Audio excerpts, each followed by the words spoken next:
Over the last 20 years, I've been working in my hometown of Detroit on major fossil infrastructure. Some of you may be aware that in about 2006, 2007, Marathon Oil had proposed a 17-acre expansion to refine tar sands, Canadian tar sands, and it expanded into a residential community. I can speak a little bit closer to the mic. Does that help? Great. So when we started organizing in Southwest Detroit, it was a lot of the same questions. How do we understand what's happening here? What do we know about the impacts on communities, on our houses, on our host value, on our health?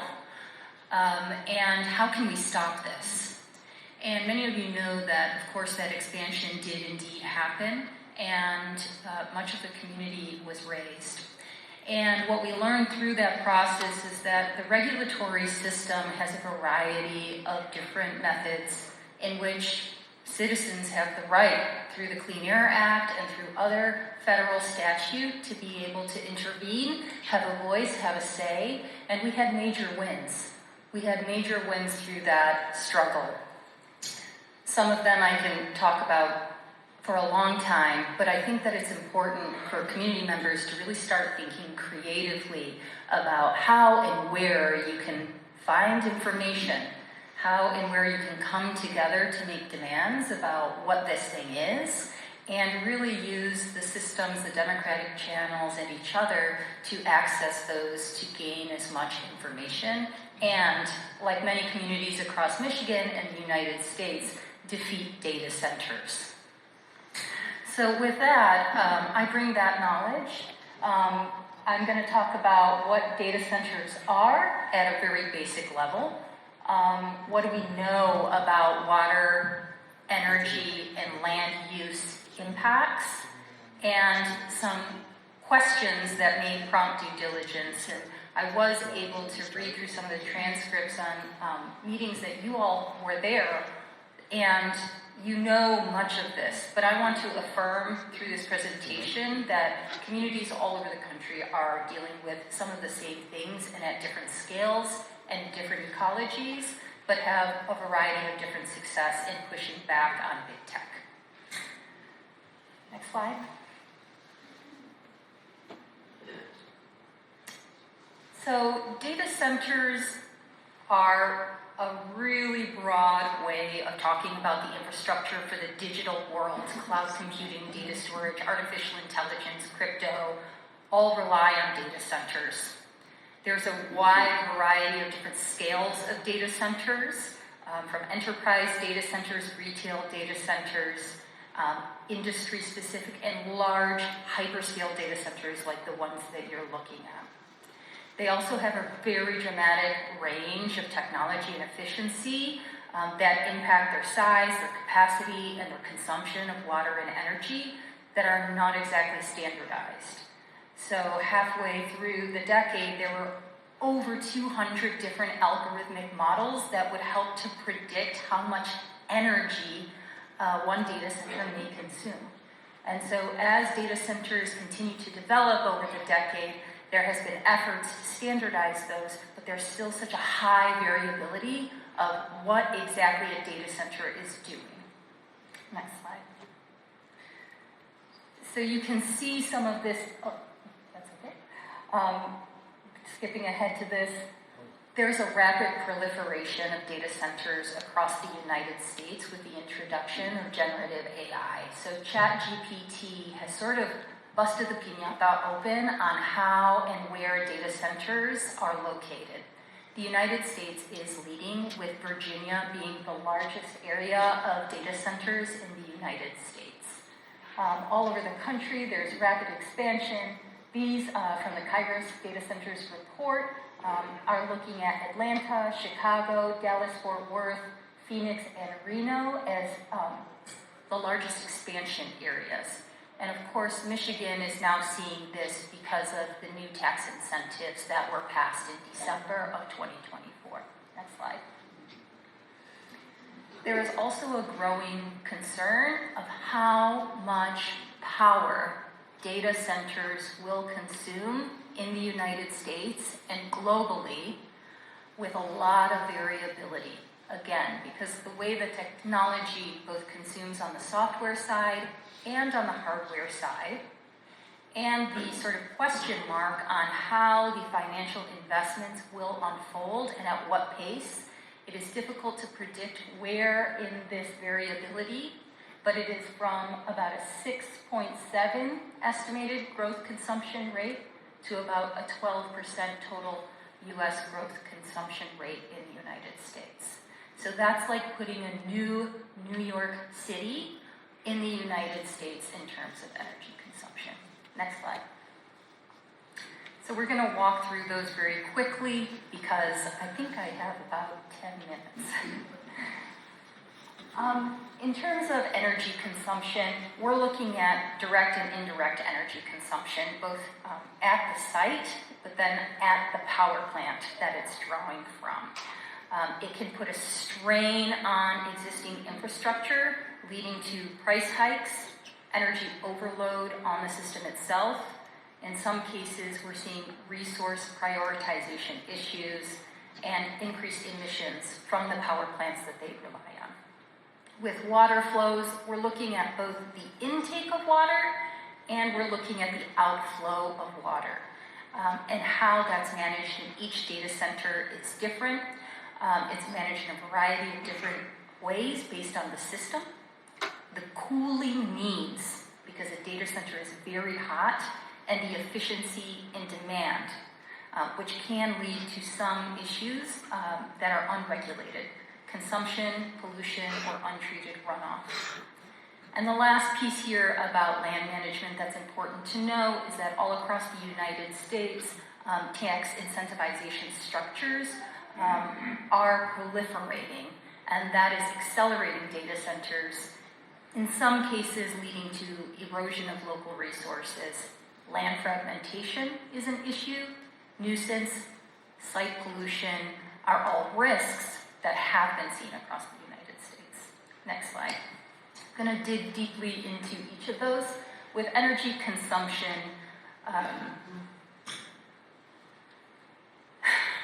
so some estimate that the global energy consumption can really grow as far as 25% globally. And it's not just because within the United States data centers are growing, but all over the world. Again, repeating myself that range accounts for the wide variety of efficiency measures within the data center and the demand growth.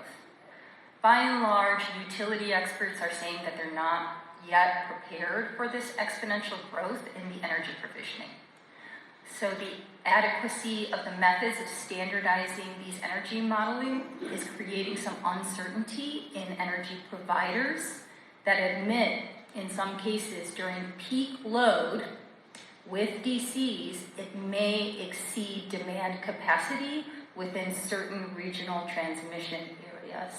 And so that is really forcing questions about demand prioritization, whether or not we'll need to build additional power plants or keep old power plants online in Michigan, and pushing us off of our climate targets. The cost of this infrastructure build-out may increase costs across all energy classes, and it's a major threat, especially for folks who are trying to make ends meet. We already know that in the DTE service territory, we're shutting people off 250,000 times every year because they can't pay the bill. And so this risk is particularly pertinent when we're thinking about those inflationary pressures. Another piece here is that the Harvard Law Review indicates that the market supply can also be inflated across jurisdiction when wholesale power rates or transmission costs are added to that load. So even if one DC says, we're not going to increase power rates, that there are hidden costs behind the infrastructure that needs to be built to help put that capacity online. And so there is some optimism about renewable energy, but it also has some downsides.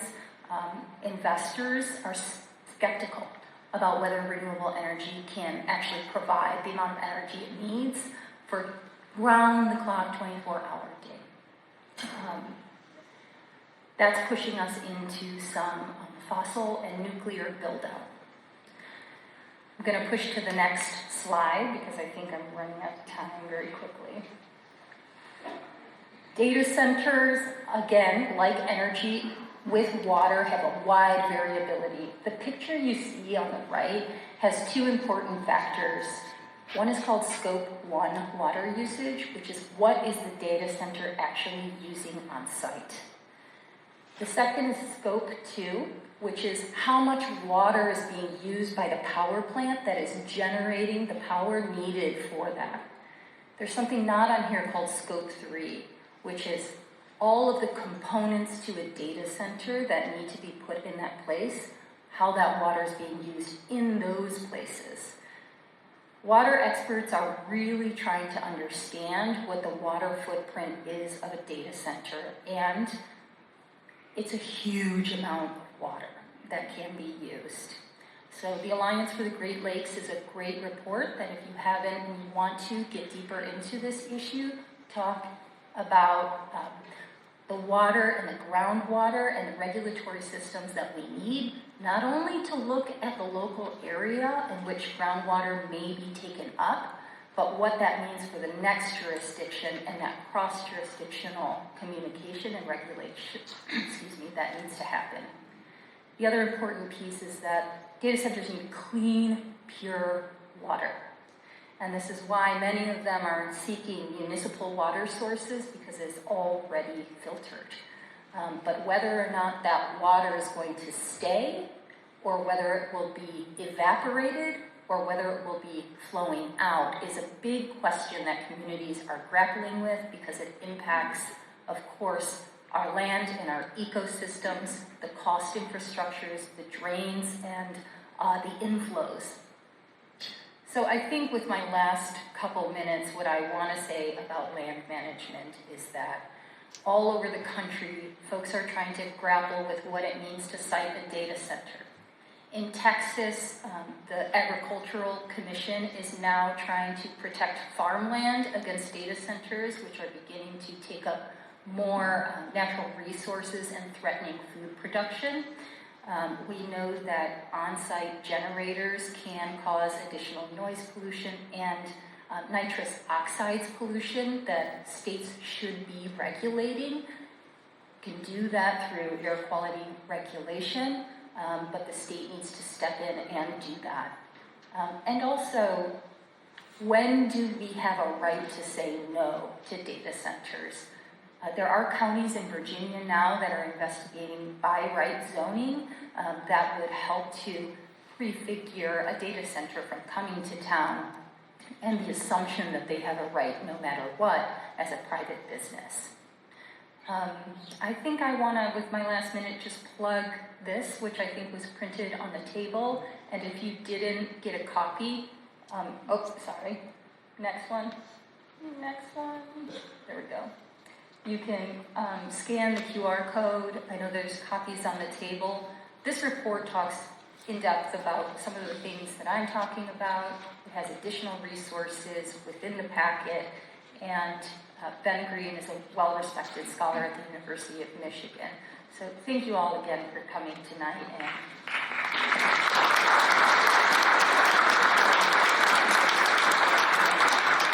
I'll pass it to Wynn. I think I have some slides too. Can y'all hear me okay? Is this an okay? Okay. Closer. I'll try and be loud. All right, well, while we wait for those slides, I'll just give a quick introduction, a little bit about me, a little bit about Frac Tracker Alliance. So we were founded to primarily map and analyze oil, gas, fossil fuel infrastructure, just general energy trends, because we find that these maps, these visualizations are really helpful for kind of understanding some of these sites. And we got involved in the data centers work because many of our partners were approaching us and saying, hey, we're hearing whisperings of, retired power plants being brought back online purely to service these data centers, and we don't have a lot of information about it. So what Frac Tracker started to do was try and systematize some of this work and to try and make some of this data available and accessible. If folks are interested, you can scan the QR code or check out our website. That tool is there. You can kind of click around. And it's interesting to look at retired power plants that are in the area. But I'll go ahead and just start talking about data centers. Could we switch over to the next slide here? Cool. So why do data centers matter now, right? They've been around for a while. You might have heard about them, but we're all definitely hearing a lot more about them in recent years. And this is largely because of this new generative AI or just general AI trends and training. The workloads for that kind of computing require this kind of constant, high-density computing that runs 24/7. And this kind of, higher density computing requires a lot more energy from the grid, as opposed to older data centers that you might have heard about, maybe even 5 years ago that were much smaller, doing a lot less computationally. Right now we're finding generally across the country that a lot of these local grids are not really built for these new data centers, these ones that are massive, super high scale. They're just not ready to provide that amount of energy. So as tech companies are kind of coming into communities, one thing that they're looking for is really any available power that they can grab to power these data centers. So in a lot of cases, they're tapping into grids. That's the case here with Project Flex in South Lyon, right? These folks are looking to tap into DTE's grid. There are more, kind of egregious cases. So Microsoft in Pennsylvania funded bringing an entire nuclear power plant back online purely to power the data centers. And as Michelle mentioned, some of these tech companies are doing research into the viability of renewables. So what I want folks to understand here is that energy supply is just one of the things that really shaped where and how these proposals are growing. Next slide, please. Power is kind of the main, or one of the main constraints. Michelle also mentioned water and land use. So these are all things that we need to be thinking about. But not only power. Power is not the only thing that these data centers need. Could we hit the next slide? Data centers also need things like transmission infrastructure. So this is generally things that are going to move power, from the grid to the data centers. I'm thinking of like power lines is an example of transmission infrastructure. That's typically owned by the utility. But the other thing that a lot of data centers are bringing along with them are backup generators, and these are owned by the data centers. This project specifically has a battery. But it also, in the site plans, does mention an unconfirmed number of Tier 4 diesel backup generators. So why is this important and why does this relate to power? These diesel backup generators, they're nasty. They tend to be stinkier, they tend to be noisier, they tend to throw more emissions into the air. They're just generally things that we want to avoid turning on. The problem is that if there is a power outage, this data center is allowed to run those Tier 4 generators. Now, this site specifically is saying that they're different. They're saying that they have a battery on site, and that battery will kick on during power outages. But folks, that battery will only run for 4 hours. And I want folks to really be thinking about, in recent years, how many more outages they've had and how much longer those outages have been lasting. They're hundreds. I should also mention that, even if there's not a loss of power, these Tier 4 generators are allowed to run for up to 100 hours a year, just regularly, for maintenance, testing. It can be expected that those will be running for those 100 hours. I've included a screenshot on the left here. Folks might have heard about the ongoing litigation in Memphis over Elon Musk's XAI data center. This is a data center. The grid was not meeting the demand needed by the data center. And environmental groups and residents in the area found that 33 of their 35 generators were running at one time when they were permitted to run none of those, and then later permitted to run only 15 of those at one time. So again, power is just a huge constraint. Everyone's kind of looking for any way to tap into it. Could we hit the next slide, please? Okay, but Project Flex is not the only project in Michigan, and that's not the only project on DTE's grid. What I'm showing right here on the left is DTE's current fuel mix. So this is how we get our electricity. And you can see that in 2024, that was largely coal and natural gas. So again, as we're thinking about adding capacity to our grid, I think it's important that we consider our grid mixes. The Saline data center, which folks have probably heard a lot about, that has been reported that it may increase our utilities peak load by up to 25%. So a lot of these projects are, trying to tap into DTE's grid and essentially requiring a lot of power. Could we hit the next slide, please? So there's a really big scale mismatch, right? All of these data centers need a lot of demand. And like I mentioned, our current grid does not have the capacity to support every single data center proposal. Could we hit the next slide? Okay, quick little map. You can see on the right, in that kind of highlighted yellow, that is DTE service area. So right now, we know that there are at least 8 data center proposals in DTE service area. 6 of these are proposed. 2 proposals are kind of suspended or hanging in midair, and 1 data center is looking to expand capacity. DTE themselves, when they're kind of talking about power availability, this summer in July, they noted that they would need around 3 gigawatts to kind of service all of the data centers. A month later, they had doubled that number to 7 gigawatts. And folks may be asking kind of what's a gigawatt? Again, this is enough energy to power a city like the size of Orlando. So we're talking about just adding on multiple large metropolitan cities worth of energy to the grid. Could we hit the next slide, please? So just so folks know a little bit about where we're at, currently on our most energy intensive day, our peak demand is about 9.5 gigawatts. DTE has a capacity of about 11. Again, they're saying the data center demand is going to be at least 7. And this is similar in consumers' energy. It's not a DTE problem. Consumers' energy, their peak demand on any given day is 7 gigawatts. They have the capacity for 7.4, but they're projecting another 15 gigawatts. So again, 15 large cities worth of energy that we need to somehow find.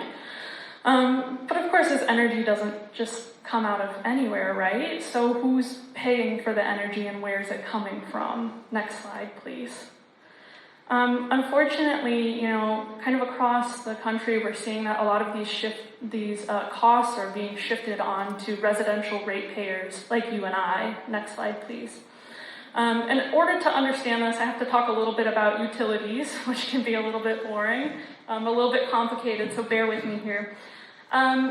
Utilities like DTE, not all utilities, but DTE in this case, and many utilities, are regulated monopolies. So what that means is they provide us energy, they tell the Michigan Public Service Commission how much it costs, and the Michigan Public Service Commission decides, based on those costs, a fair rate for all of us to pay, if we're being gracious.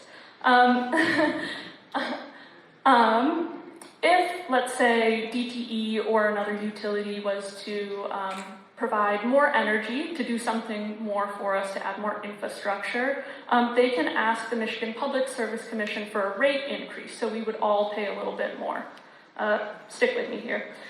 So when we pay our electric bill, we're paying for 2 types of costs mainly. The first is operating costs, and we pay this back 1-to-1. So if DTE employs 25 employees, then all of us in this room, or all of us on DTE's service area, pay that cost back 1-to-1. We pay for 25 employees' salaries.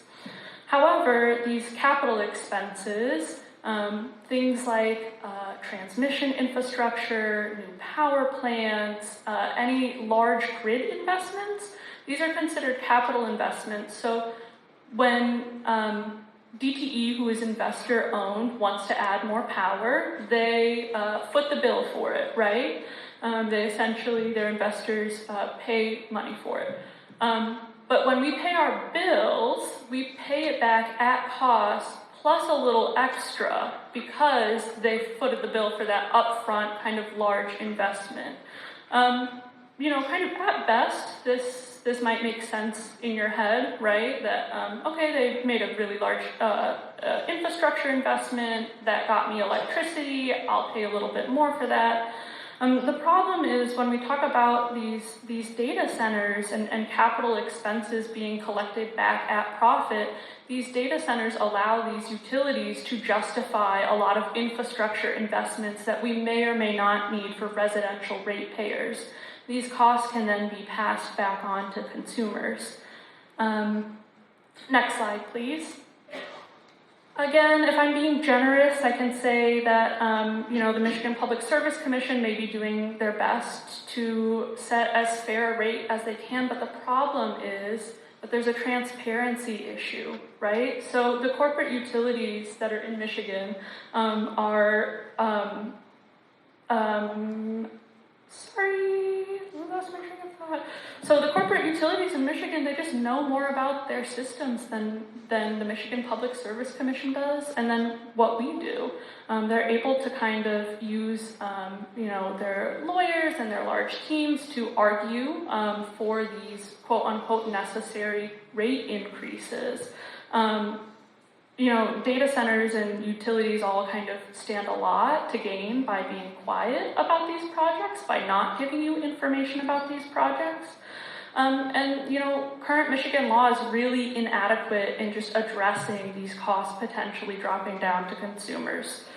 Okay, can we go 2 more slides? Okay, so what communities might want to ask regarding energy when data centers come to town?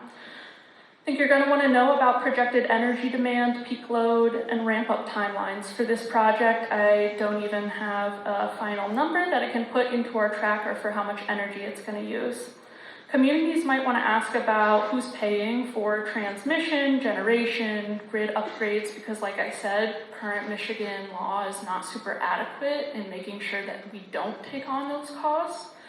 They might want to ask about limits on backup generators and runtime. They might want to ask for independent grid impact studies, so asking someone other than DTE how these data center proposals will affect their grid.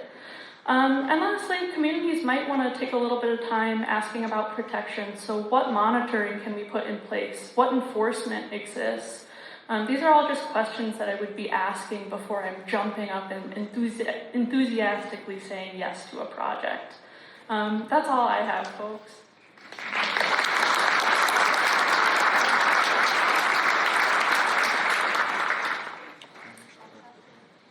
You're fine.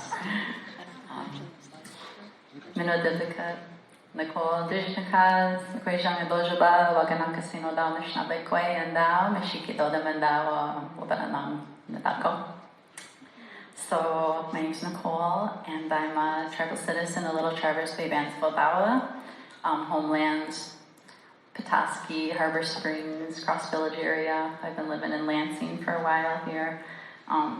When I was a librarian, the kids called me Dr. B, and I was like, well, I'm a doctor of books. I can't actually help you. No. Yeah, but, so I wanted to begin tonight by thinking about that Huron River watershed you all share here. Thinking about Davis Creek, which is the creek that's behind that proposed build. Norton Creek. The sandy bottom lake that connects Davis Creek to the Huron River nearby. And as I understand, the New Hudson Drain is on or close to those proposed data center parcels. And these waters are connected to your memories, I'm sure, to your traditions you probably have with your families, your quality of life. Think about relaxation. Think about your mental health. I saw that you have cleanup days of the creeks and the river. There's water guardians, the Huron River Watershed Council, which, it just communicates that you love the water. We love the water.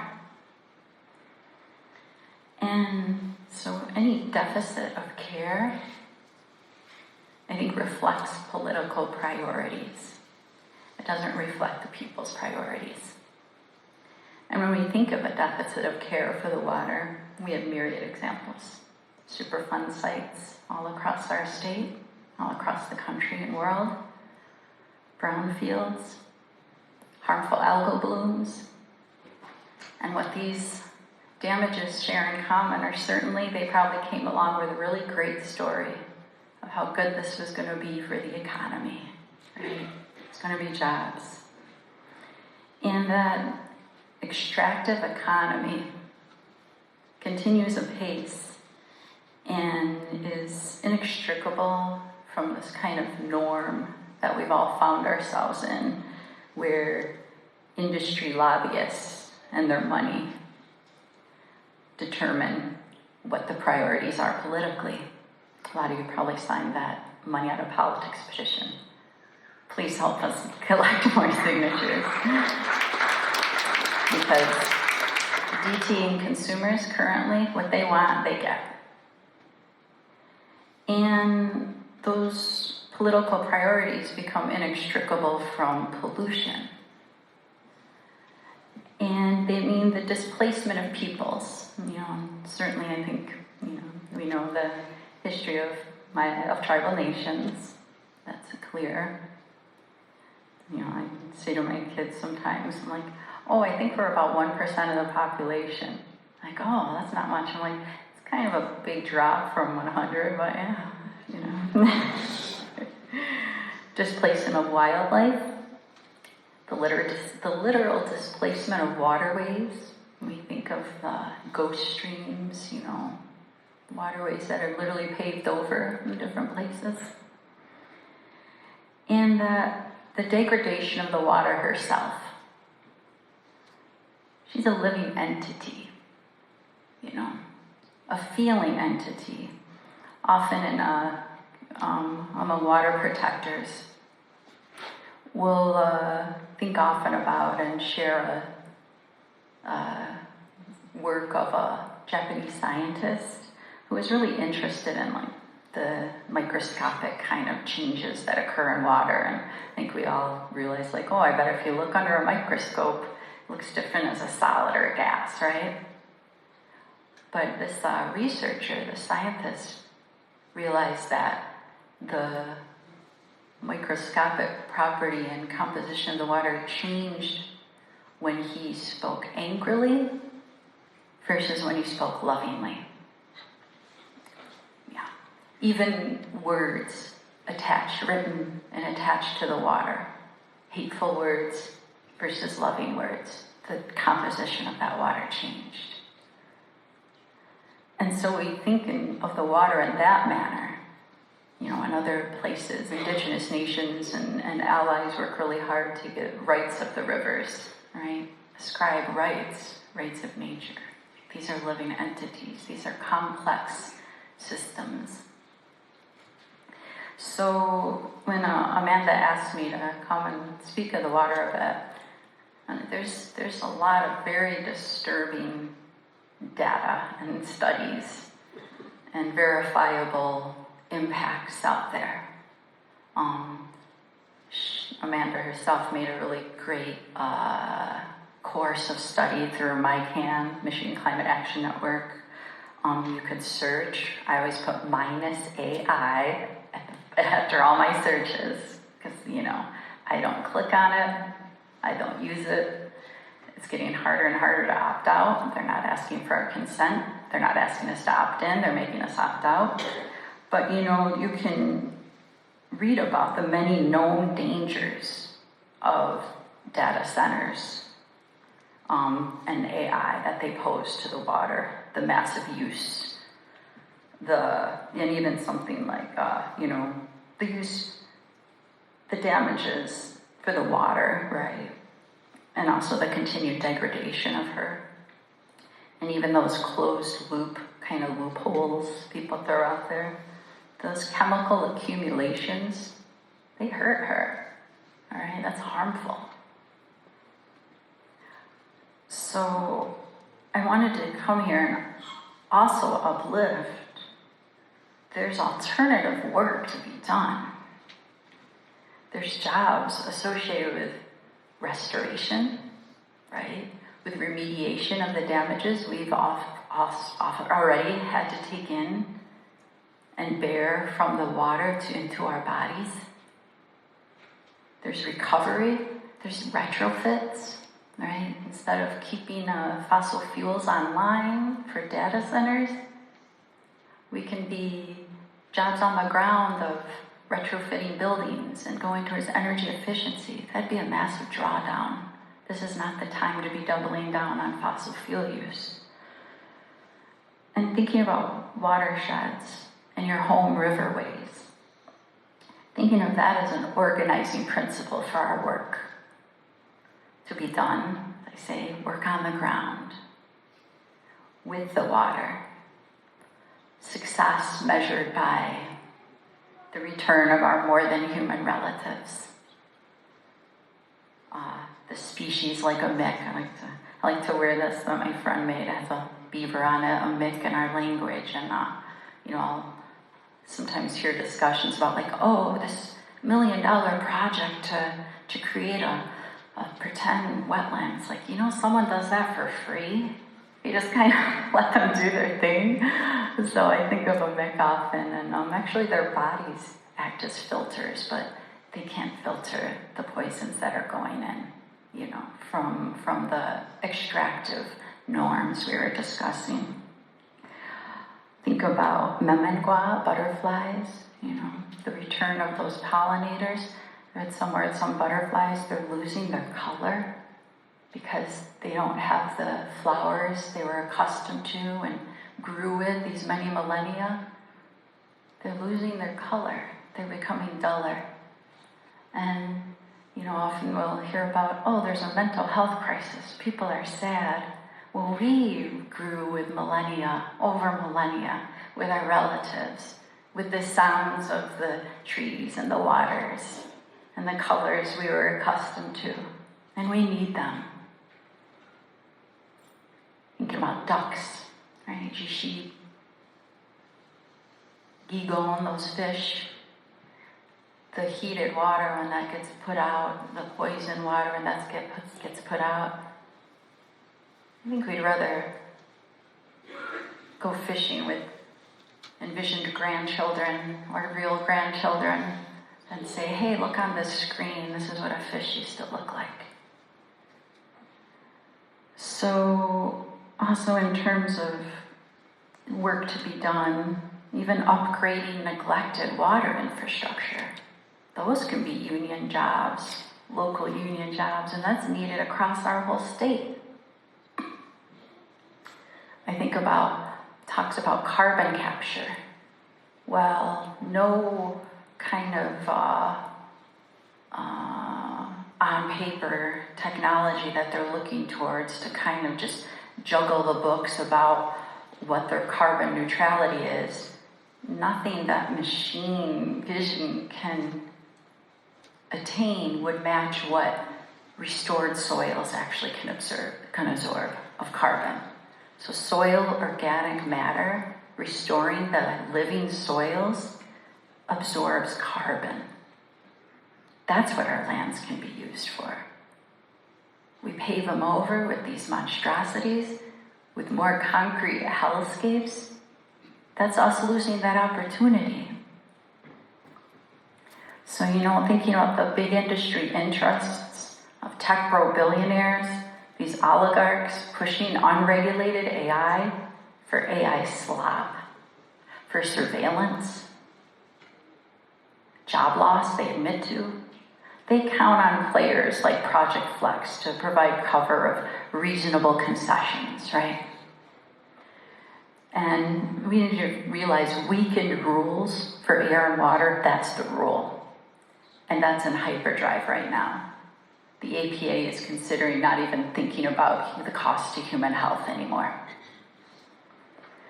So any concession, it's basically saying, well, it's less poison than others. That doesn't mean no poison. That doesn't mean no pollution. Covering more land with concrete. Again, that doesn't have our alternative future as a vision anymore. Of restorative practices, of regenerative agriculture for food, not monocrops that damage water and health. Farm consolidation, thinking of that as a wave of this similar thing, with now data centers and AI a bid for total domination. They want to be our benevolent overlords. Like, I'll give you some millions for your company. That's pocket change to them. And, they use the same kind of pocket change to get politicians in their pocket. But I say what they didn't count on was people's love for the water. I saw your reactions when I named your waterways. People's love for our homelands, that we're smart, and how we meet each other on the ground, face to face, that's powerful. And we haven't conceded it or been subsumed by their virtual reality. So keep on caring, love the water, envision and take actions towards restoration. Don't use AI. Tend to and nurture our real world connections, because we can hold to the truth that we're always already united by the water. Gotcha.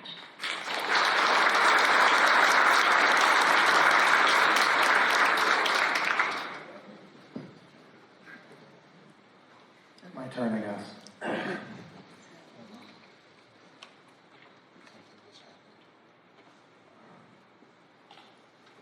All the way to the slide. As you heard in the intro, I'm a technology professional. I made a great living writing software, running that software in data centers. And I'm of the belief we need them. I love them. I made a good living off of them.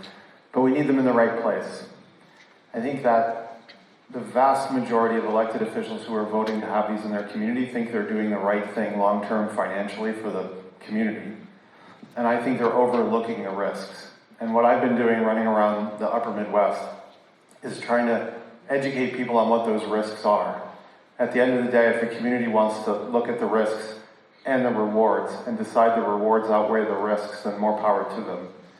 But what is criminal is looking at one dollar figure and deciding that that one pro outweighs all the cons that I never actually looked at because I didn't want to hear about them.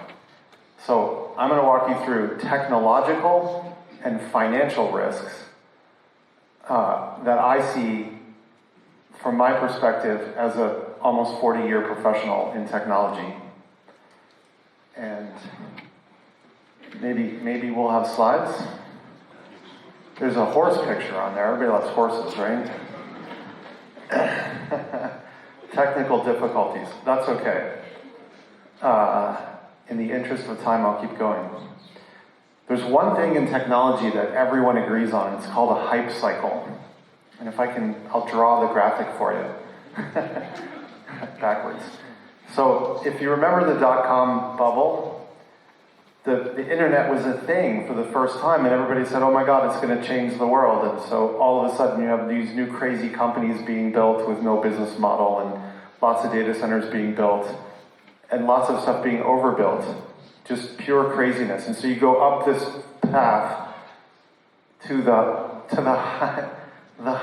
peak of inflated expectations. And when you get to the peak and then you realize, oh my God, maybe we should have a real business model and make money on these things, you then crash down to the bottom, which happened in March of 2000, and companies went bankrupt, data center companies went bankrupt, a whole bunch of bad stuff happened, but that was just the industry recovering and saying, hey, let's do this the right way, and then you come back up and you find your steady state. And now look, the internet is everywhere, right? Everything you do all the time is internet connected. Your freaking refrigerator's connected to the internet. Not mine, though. No thanks. That plateau that it reaches is called the plateau of productivity. My professional opinion, AI will do the same thing. We're on the rise, but we're on the crazy rise. And that rise is going to come crashing down when everybody realizes we're doing way too much. We're building way too much. We're overbuilding data centers. And plenty's going to happen. All right, now here's the part that really misses the visual for you. Sorry. But if you want to look at my phone, this is really compelling. I drew pictures to scale of the size. I'll try to do it to scale. This is the size of the current data center industry. It's $350 billion. Now, if I drew the size of the current proposed data centers being built in the United States, this big. No industry grows that fast. Absolutely zero. Why are they building so many? Why are there so many proposals? One, they know that communities are pushing back and they're not going to get all of them approved. So that's one thing. But even if you adjust for that and say they're expecting to get a third of them, they're still more than doubling their size.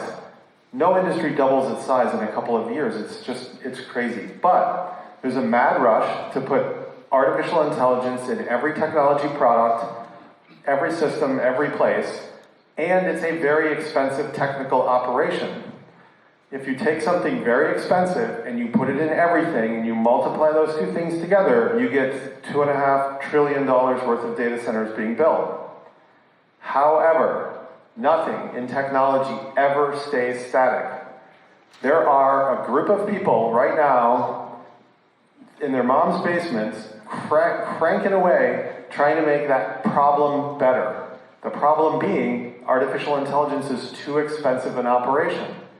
So we're one software change away, maybe two, maybe three, maybe iterative, maybe not, but we're software changes away from that calculation being altogether different. If somebody comes along and makes artificial intelligence a less expensive operation, then less expensive times everything is going to equal a lot fewer data centers needed.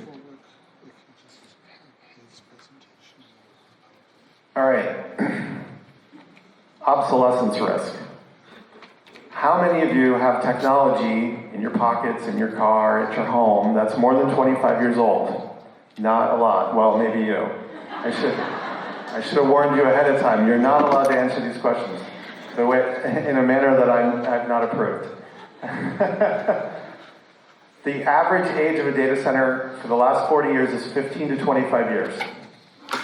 Many, in fact, every community that is approving these things is not asking themselves the question, how long are these data centers going to last? And what will we possibly do with them when the data center company leaves town and says we can't use this thing anymore?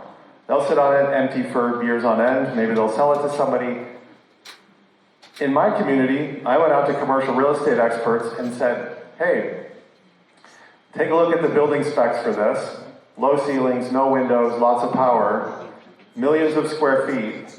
What could you possibly do with that as a use in 25 years? Did not get good answers. If you're not answering the question, what might we do in the case of obsolescence, you have a problem.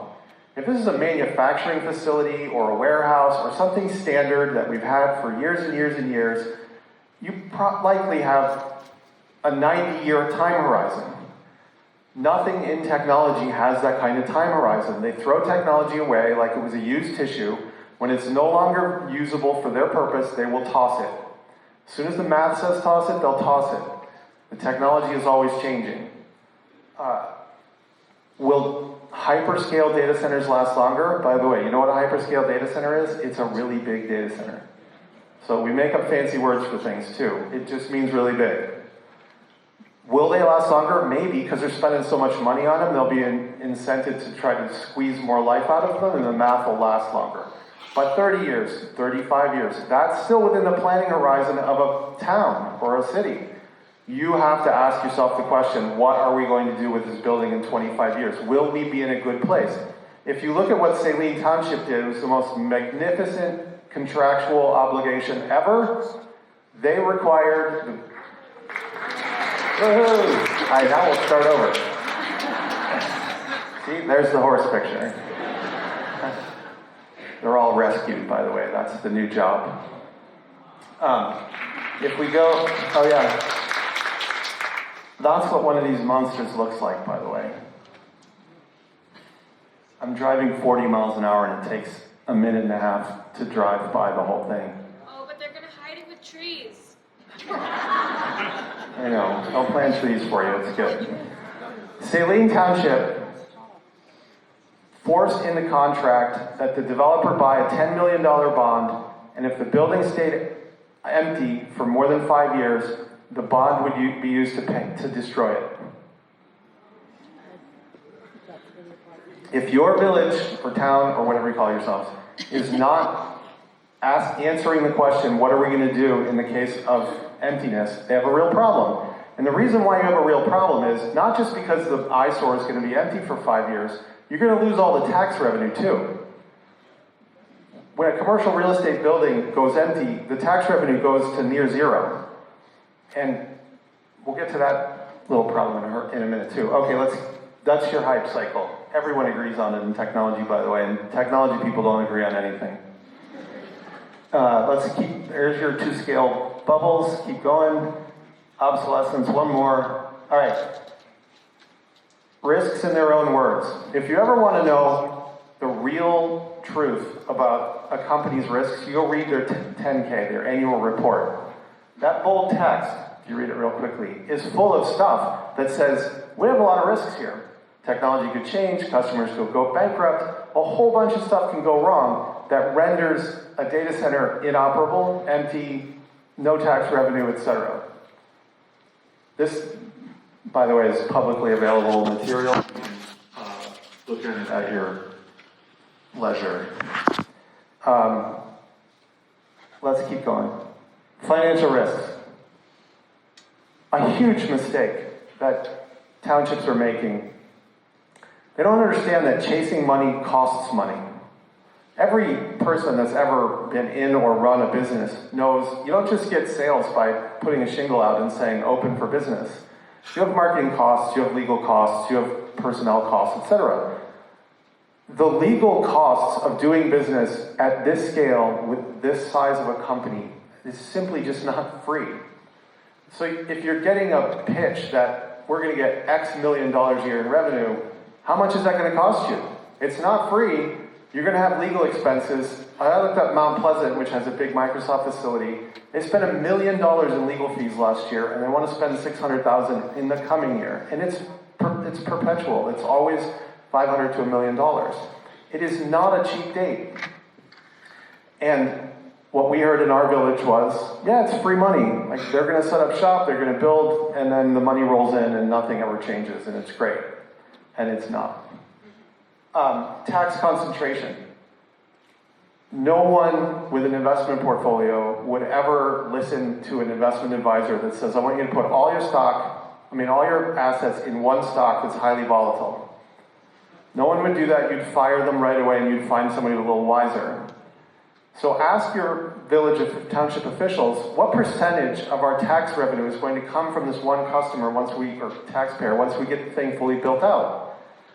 Ours is going to be about 10%, and I said that is ridiculous concentration. I've seen these as high as 90%. Imagine having 90% tax concentration from one taxpayer and having something go wrong with that taxpayer. There is a huge financial risk here, and even if you're as low as 7, 8, 9, 10%, it's something to worry about, and it's something your village officials should have to answer to if there's a concentration risk. Next page. Busting the myths. First of all, I will admit readily, there are construction jobs with this, and lots of them. That's fine. I love construction people. I like people who build things. It's great. They should be employed. They will be temporary. You'll have a lot of them for a short period of time, and then they'll go away, and you'll have a big building.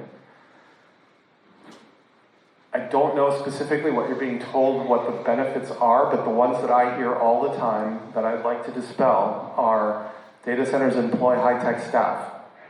They do, but a really small number. There are, in Northern Virginia, the center of the universe for data centers, they employ 20 persons per building. These are huge buildings, and they're only 20 in like 1 million square feet. It's nuts. Not all of those 20 are high tech. Probably half of them, maybe not even half of them, most of them security guards and that such. But this is not a high employment thing. If you're doing this because you think there's economic development here, you're wrong. The economic development always and forever will come when you bring people, not buildings. You'll get temporary construction, then the buildings will be near empty, and all you'll have is that revenue stream and nothing else. You will not grow because of the data center. Data centers are benign neighbors after construction. This is not about the noise that they produce. This is about something really weird that I think has something to do with the constant construction, but also has something to do with the lack of people. You can zoom out on some locations across the country that have a data center campuses, 10, 15 buildings, and there's this anti-halo effect of no life around the building. People used to live close to manufacturing plants because they worked next to manufacturing plants. People don't live next to data centers because there's no reason to. Nobody builds there, and so that can be fine, but just know that you're sort of poisoning, in a development sort of way, you're poisoning the area around it. I wish I had a better explanation for it, but it is consistent if I look across Prineville, Oregon, and West Des Moines, Iowa, and so on and so on and so on. Everyone that I've looked at has this perimeter around it where nobody touches it. If you're expecting to develop that land with some other proposal, probably not going to happen. Also, if anybody's harboring any notion that data centers will turn you into some technology hub, please disabuse yourself of that notion immediately. They are the broom closet of the industry. We need broom closets to put our brooms, and we need data centers to put our servers, but they are not an attractant to high-tech staff or new high-tech economies. They're literally the broom closet. And how we've turned them into the sexy thing that politicians are just falling in love with baffles my mind. Okay, construction burden. This is a big one, particularly in this location, because of the proximity to human beings. A data center company building a multi-campus building like this one, I think it was 6 buildings, will build them as consecutively as possible. And these are not small construction sites. These are industrial scale developments. It may not be an industrial use afterwards by the official zoning definition, but if you want to go visit Mount Pleasant and their Microsoft campus, you will be horrified at how invasive it is. They have street sweeping machines, those big ones that spin their wire brushes around and clean up the streets.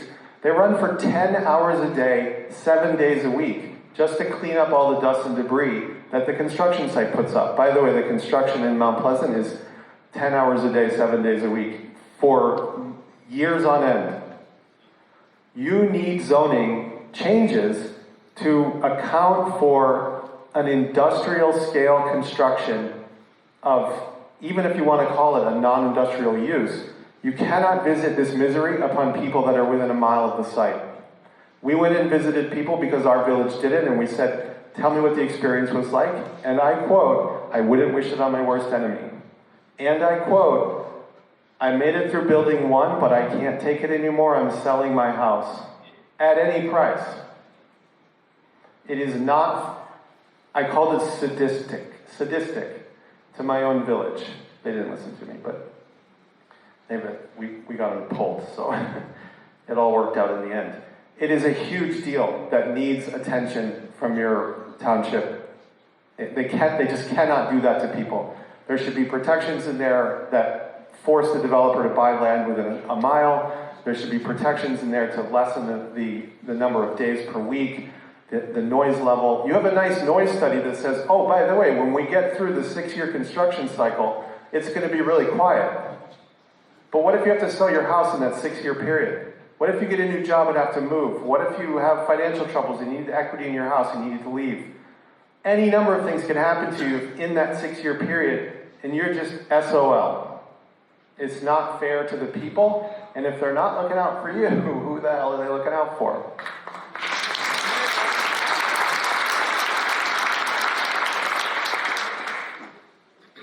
Small towns are also outclassed. These are Fortune 50 companies that have more legal expense than you have expense. They will bury you in court. Ask Saline Township. You said no? Great. We'll sue you. I don't have the money to fight back. Okay, you win. Are you gonna, and they don't stop, by the way, at the approval. Once they become taxpayer, if they don't like your valuation, they don't like the tax bill that they got, boom, right to court. If they want to do something different and you object because you don't want to do that construction thing to your residents anymore, boom, into court. Some of them are more litigious than others, and I don't know who yours is, but be careful. If you don't have the funds for or the stomach for the legal expense, you should stay away. Tax breaks. I don't know where you guys stand on this one either. This one drives me nuts. They don't bring jobs. It used to be in the old days, we'd say to somebody, yeah, you can have 10 years of tax abatement, but you have to bring a bunch of jobs and a bunch of people who generate a bunch of economic development to offset the tax increase, or the tax abatement. Now we're given tax credits, sales and use tax exemption, tax abatement, whatever you guys might be doing. We're giving that to people who bring no jobs, except for temporary construction jobs, and no economic development. We need to go back to original principles on this one. There are reasons to say yes to this. I found a few communities where, yeah, I guess I could see them making a yes decision here. Is your local economy depressed? Do you need the money? Are you desperate? Do you want to turn yourself into a data center mini alley and do a lot of them? I wouldn't, but it is possible. I just want to be, if I'm proposing that we need these things and we need them somewhere, there has to be a way to get to yes in some cases. I happen to think the answer to that is they need to be in a place where the tax base can absorb them when they go away, and they need to be in a place where there's a community that's willing to take them on. And usually that's a case where a community really is desperate for the revenue, or it's just such a huge place like Dallas, Texas, or Phoenix, Arizona, where, fine, it's a rounding error on the valuation of the community.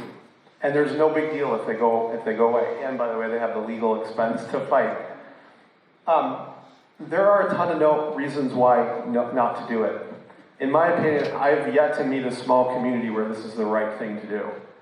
The largest community I've worked with is 65,000 people, and financially it's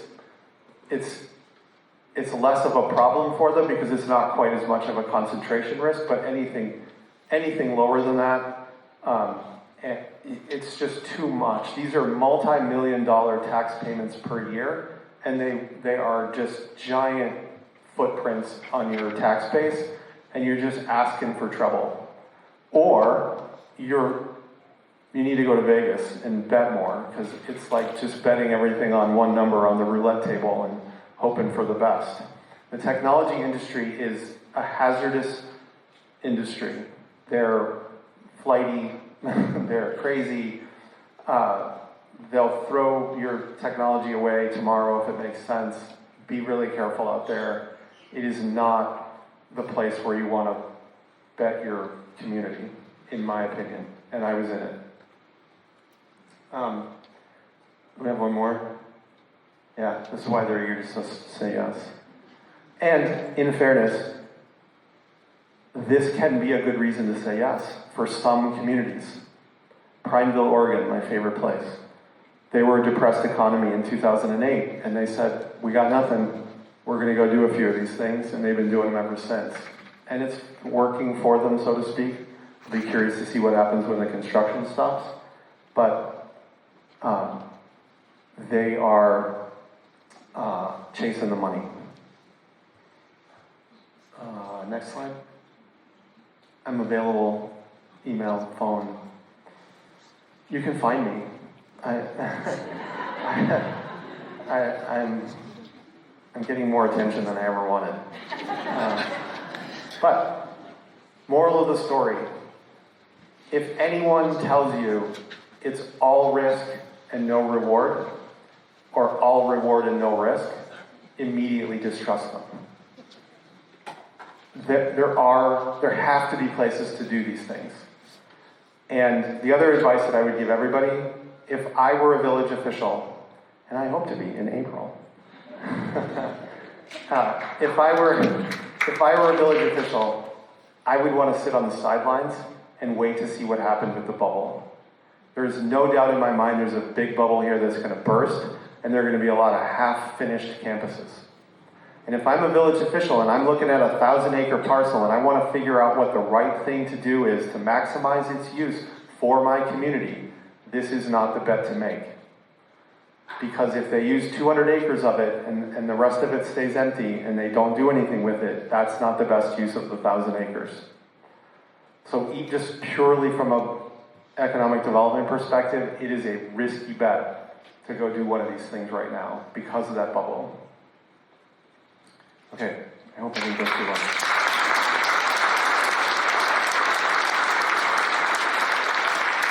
Thank you. I hope you can hear me. Thank you very much to our panelists. I think if we give another round of applause for the whole panel.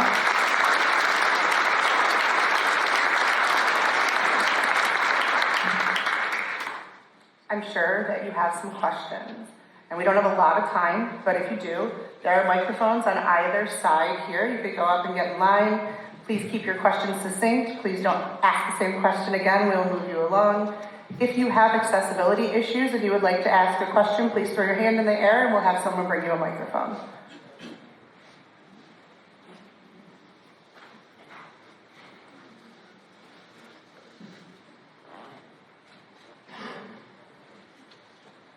On the side, go right ahead, please. Okay, I guess I'll start. Good evening, and thank you very much. You're all 100% right. You are right. I have 45 years as data center manager. I ran global operations for an automotive company in North America, second largest in North America. And I also moved data centers from around the world to North America. When you asked if anybody here had technology over 25 years old with them, I do. I have an IBM card. Good for you. He knows what it is. You bet. I carry it with me to keep going and put it in your pocket. Just for the people here, I did some research and I brought this up in a meeting with the township. The size of an NFL football field is 57,600 square feet. The size of this data center is 1.8 million square feet, which means you can get 31 NFL football fields in this area. My big concern, and I've been doing some research, is the battery system and the generators. The batteries will be lithium batteries, and the generators will be, I estimated around 40 that will be there. And also what I found out is there is not a fire department in the state of Michigan that can put out a fire with lithium batteries. You can't put water on it. It'll just continue to burn and make it worse. So with that, I'd like to say thank you very much for your time and thank you for being here. And we need to put a stop to it. It should not go there. And plus there's an airport that's in the glide path of the data center. A small airport, and we had a airplane crash into a neighborhood a couple years ago. So it does not belong there. Thank you. Thank you. And over on this side, do you have a question? Yeah, I have a couple of questions. This area that they're using, what was it zoned for? The area they're using? And are there zoning issues with this? Sure, so the area they're using for this is zoned Industrial 1 and Industrial 2. But they're claiming that a data center of this size is not an industrial development. And the other question I have was, representatives offered an opportunity to be here? Absolutely. We told the board and the planning commission, we invited them at the last two meetings they've had. For the data center? Oh, the data center officials? Yeah. They'll be at the meeting next week with the township. Thank you. Yep. Hi, thank you so much for coming tonight. We really appreciate you guys and all your expertise. And I'm just curious, sir, in your 40 years of experience, have you noticed any increase or any reports or anything on increase of health issues within the vicinity of these data centers? There's allegedly there's studies out there about increase of respiratory issues, asthma. There's a school a quarter of a mile from this site. There's a senior living center across the street from it. And I'm just curious, in your experience, if you've ever seen reports or studies, any of you actually, on increase of health risk. I've seen comments to that effect. I have no personal knowledge of any health issues. I'll give some advice though, whether that's a real threat or not. The challenge that you have, the challenge that I had, and you have, was talking a very small number of people into saying no to something. Except it really is, when you boil it down that simply, it becomes, how do I convince 7 people, in our case, to say no to something? I actually only need 4. I encourage you all to boil it down to that. I don't think, unless you have really credible, proven studies that show health effects, I encourage you to focus on things that talk them out of why they think they're doing things in the best interest. That's why we focused on the technology and financial risks, to say, look, you think you're doing the right thing long term. It's not the right thing long term financially. Those arguments to me are more compelling to change someone's mind. I think it's too easy for elected officials to dismiss the stuff that's not solid. So, the short answer is, I haven't heard, but I would just caution you not to go down that path, because it's not compelling to the people making the decision. I'll just add there. So, yes, I think the University of California researcher named Shiloh Wren has been tracking AI data centers, nitrous oxides, and other pollutants that are coming directly from diesel generators, and the additional health cost to California residents is hundreds of millions of dollars a year at a statewide level. And nitrous oxides are regulated by the Clean Air Act. Whether or not that will be true going into the future based on the actions of the EPA, which as of last week has stopped tracking health data through the Clean Air Act, whether or not that will be true moving forward is a question mark. Though communities like those in Southwest Detroit and all over the nation have things called purple air monitors that are about $300 online that you can purchase and put outside your house to track air quality for yourself. Whether or not that is a legal pathway moving forward is very, very difficult to prove. A single source pollutant must be attached to, right? We've all seen the Aaron Brockovich movie, right? You must be able to prove that that one place is causing health impacts, which even living next to Marathon Oil has been an impossible thing to prove over the last 20 years. Thank you. Does anybody else want to add to that, or we're good? Thanks, guys. Oh no, Nicole, did you have? Oh, just thinking about the term sacrifice communities.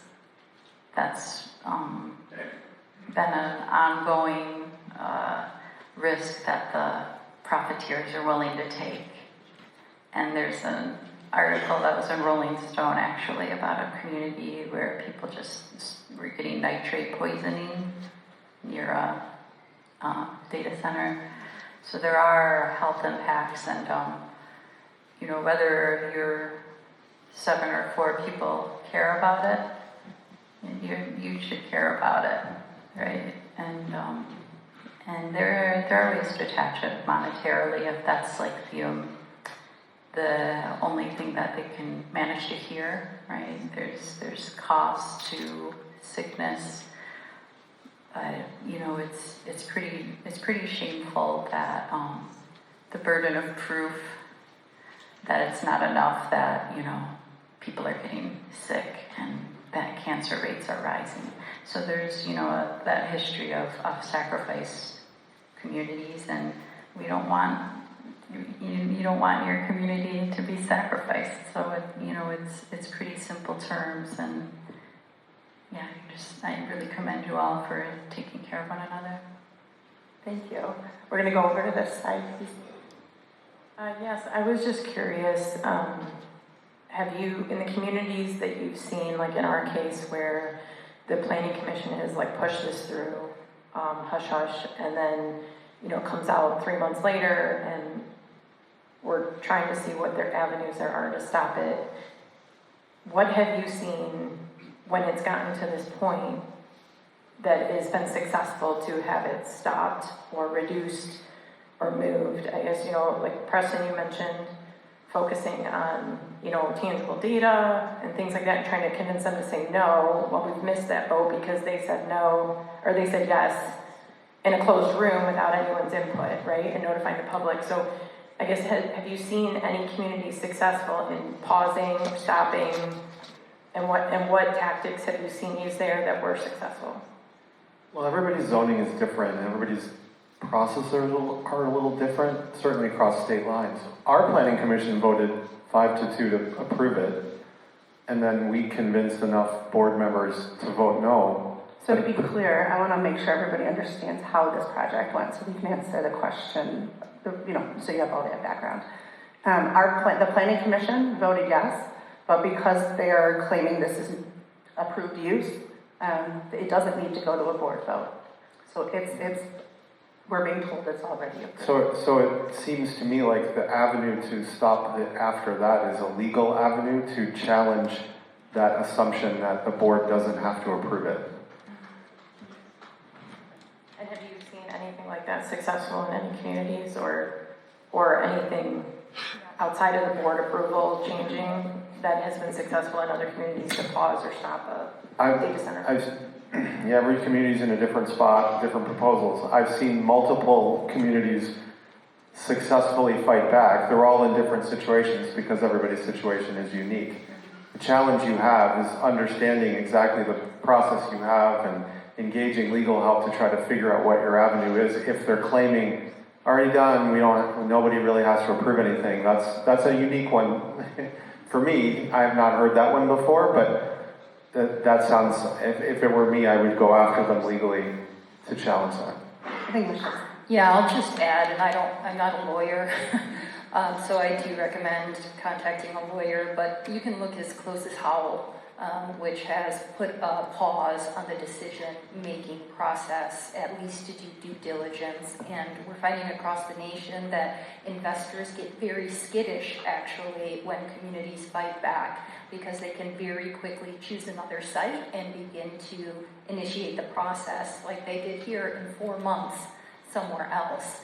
I'm not advocating of kicking the can to another community, but instead thinking thoroughly with your township council about these different strategies that can and have been successful in other places. One thing we should also add, Amanda, hi, Amanda. One thing we should also add, in our particular situation, another option available to us is to do an appeal. So that's an administrative decision, not necessarily a legal decision, because those can get expensive. And, we have to fund this right now. Everything's coming out of our pockets. So an administrative decision can be done, that is something that can be done at the desk. So that's in the Project Flex FAQ that we had out front. If you need a copy of that, we'll put that on the Facebook page so you can have a PDF version as well.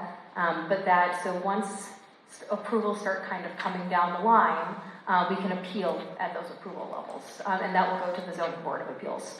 So that's another option available to us. That's also not going to break our banks as a community. But of course, the legal is never not on the table if we need it. Yeah, I think I'll add that there is a small group of residents that have started to talk about what those legal options might be. And if you want to be connected to them, you could message either like admin in the Facebook group or the Facebook page, and we'll just put you in touch with those other residents. Okay, on that side, please. So thank you all for coming and informing us. And as follow-up to the lack of transparency, I fully it would engage Michigan Attorney General, similar to what Saline Township did. So I think we should just pursue that because appeals tend to get under the rug. I don't understand the process, and I was a little pissed off, to be honest with you, to find out the horses are already out of the barn, as it were.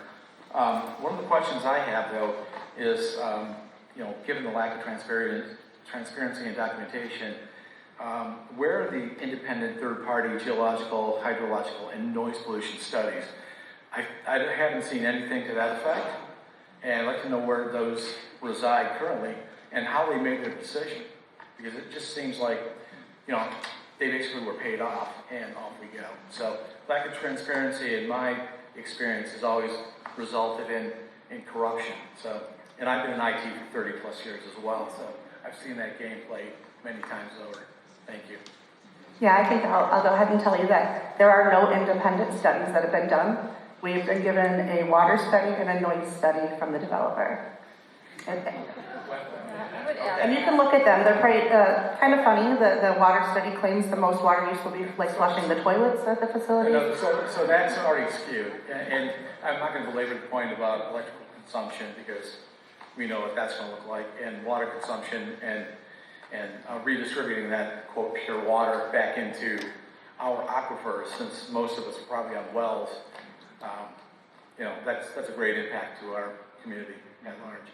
I would just add that in major industrial projects that we've dealt with before, we've had environmental impact assessments that would allow us to move through these geological, hydrological, and air quality impact assessments, and that doesn't seem to be happening with data centers. In fact, the federal administration has currently issued a White House executive order that would fast track and prohibit states from entering into that as of July 2025.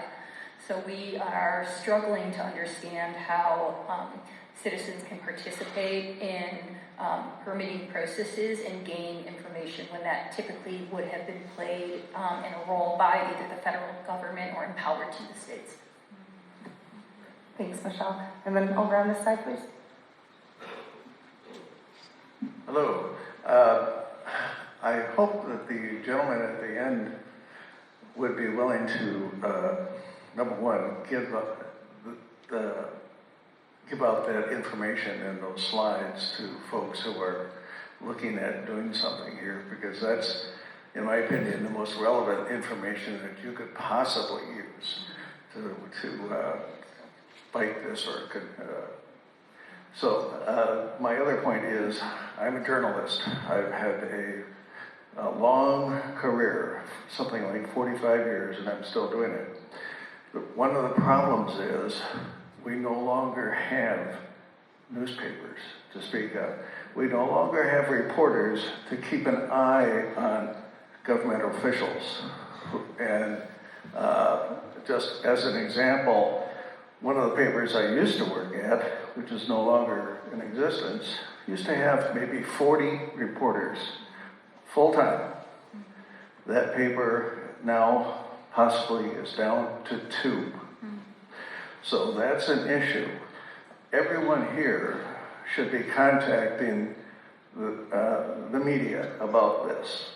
Not just 1 or 2 persons, but everyone, to have an eye of what is left in our Fifth Estate, to have them take a look at what is happening, and with a critical eye, which is what is needed here, because it seems the speakers have hit it on the head here. It's all about money. It's all about short-term gain, and that is what has been taught in universities for a long time now. Short-term gain versus long-term outlook. Yeah, thank you. So we have a handful of people still in line, and I want to flag that we have less than 10 minutes that we want to get out of this space so we can clean up. So try to make sure you're asking a question and keep it succinct. Do we have a question on that side? Yes. Since this proposed site is being done by a startup company who has absolutely no experience doing this, how are we going to be legally protected if they fail midway? Has that been explored, or legal It's a really good question to ask your village. Has this happened in any other instances that you guys have been exposed to, I guess is my curiosity too. Most of the deals that I've seen have legal protections from any community expense being borne by the community and having the developer walk away. But I have you'd have to ask a bankruptcy lawyer what would happen if the legal entity that they have made the agreement with goes bankrupt and walks away. That's an altogether different thing that needs a legal review. But on paper, as long as the company stays in business, usually any dollars that the community is fronting to do roads or whatever, that's usually something simple that they've covered for. I would offer to that, that the Michigan Public Service Commission has set a precedent with the saline fast tracking that is dangerous for Michigan communities because most of it was redacted. And so the Attorney General and 5,000 citizens from across the state went to testify against it. Some of the provisions in that were indicating that the company, even if they didn't use the total estimated energy consumption, that they may have to pay up to 80% of the total cost of that. Other protections were about the timelining around stranded assets, so how long will you pay even if you stop operations? And so there was some argument between, a 9-year, 15-year, a 30-year, and this is all happening within the Regulatory Commission, which is appointed by the governor. Those meetings are all public, and so I encourage you all to look at the website and see if this developer has engaged the Public Service Commission to engage the regulatory process around energy consumption and stranded assets. I think that's really great advice, particularly as we only have a limited time where A.G. Nessel is still our Attorney General. She's appealed that decision from the Michigan Public Service Commission. It's going to be very important of who our next AG is, as we are in the midst of all of these, pushbacks and resistance of the behind closed doors nature of it. She's an advocate for transparency, so, it'll behoove us all to take a really close look at it. And, while we have someone who is interested in transparency, like someone was suggesting, reach out potentially and be like, what do we do? What do we do? This was done without any of our knowledge, and we found out about it months after. So. And make sure you bring those questions next week in the same space when the township will be here, I believe, with the developer. Do we have a question on this side? We gotta move it, we gotta go kind of quick. Guys. Yeah, I'll be quick. Basically, it sounds like this company is gonna be fine print protected for any kind of thing. I wanna know if you have any experience or knowledge of the type of law firms that we would try to have a class action lawsuit. And it sounds like the only people we could go after is the planning commission. And if I made them freaking poor, I'm happy. Because basically 2,000 homes are gonna lose $200,000 worth of their value tomorrow. I'm losing everything. And I probably won't even have water for my home if this goes into effect. So my house is gonna be worthless. And so will 2,000 homes around it, surrounding it. Because I have a well, and no one's gonna buy my house near that thing. So everything I've worked for is gone. So your question is about the possibility of a class action lawsuit specifically? Yeah. Anybody have any answers? Environmental lawyers are chronically underpaid and overworked, but they're driven by their care for it, and I mean that might be a potential one, but it's hard because people do have to get paid something, but I mean I think out of either protecting like human rights or protecting the environment, those are the lawyers you never know if you get a pro bono. Yeah, so I'll add again that if you are a resident and you're interested in being with the group of other residents that have a talk to some legal counsel, you can message either the No Lion Township Data Center Facebook page or the Facebook group. We only have a couple of minutes. Please make it quick over on this side. Yes, I was just wondering, so our grid is already very weak. My power goes out sometimes in the summer, several times a month. It's definitely longer than 4 hours, right? So why would they want to even be on our grid, first of all? And second, how long would it take for DTE to ramp up? I understand that there's financial impact, right? But if there's a data center running constantly before they even ramp up, then how are we even going to live? I mean, people work from home, right? And so those generators that they have are going to be running constantly, and I can tell you that they're going to run them because I work for a very large global software company, and we will do anything to not let our customer shut down, right? We have service level agreements that have financial impacts. That's going to run no matter what. So what are we supposed to do? Can that itself not be an argument that there are going to be significant impacts to our electricity? I think it could and it should be part of your argument, or again, questions that you're asking the township and the planning commission about, but I think you kind of hit the nail on the head there. We've all experienced these longer and more frequent outages. The reason that the data centers, maybe still want to plug into that grid is because it's attractive, it's cheap power for them if DTE can build it. And these corporate utilities have oftentimes indicated we can build it and we will build it for you because then we can charge our ratepayers a little bit extra and collect back on that. Was that all of your question? I think there was a second part. How long does it take? How long does it take? I don't have an answer for you on that. I'm unsure. Okay. Are you talking about construction timeline? Yeah, is it like a 2-year project after it gets approved? Is it 4 years? Are we going to be? So what was approved here is 6 buildings over the course of 6 years. But what I mean is the construction. So how long is it going to take for DTE to catch up? Right. So I'm wondering how long we're going to be stuck. I suspect they wouldn't allow a new building to go online until the power company was ready with the generation. Okay.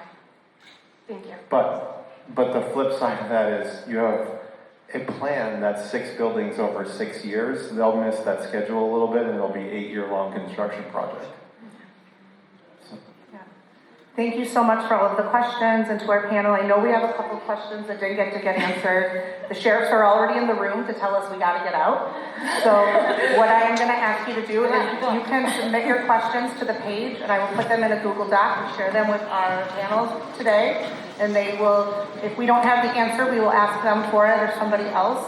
I also want to remind all of you to show up, continue showing up to the Township Board, the Township Planning Commission, and if you can't go, you can make public comments online through their portal until the 8th of February.